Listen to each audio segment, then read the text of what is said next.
The coastal Bend area saw quite a bit of rain over the last few days, and that means flooding water is just about everywhere you look. And there are certain hazards and even risks that come with those floodwaters. Roland Rodriguez joins us live from the North Shore Emergency Center in Portland. And Roland, people ought to think twice before they step out into any kind of floodwater. Hi, good morning, guys, and good morning, South Texas. Just walking in floodwaters can expose you to all kinds of infections and diseases. Floodwater is more than simple rain. It's often contaminated with sewage and chemicals and can hide sharp objects. It also can carry diseases.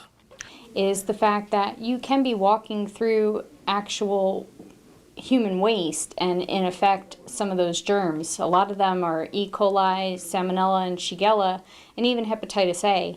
All this you can wind up getting an infection from, especially if you're not careful about cleanliness, hand washing, and avoiding drinking water while you are outside in the street. The skin is the biggest barrier to infection, and the risk to infection is greater if one has open wounds.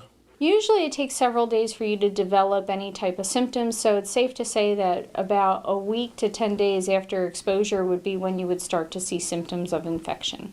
You need to watch out for, again, fevers and chills, nausea, vomiting, and diarrhea, as well as abdominal pain. One of the best ways to protect yourself after a major flood is to maintain good hygiene. It's always important to make sure that first, hygiene is the #1 preventative measure that you can take to prevent infection.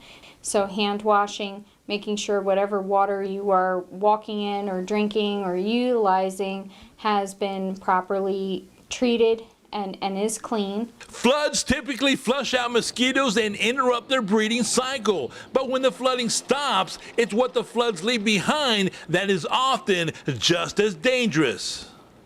Any area of standing water is a breeding ground for mosquitoes, and this increases everyone's possible exposure to West Nile virus and/or Zika.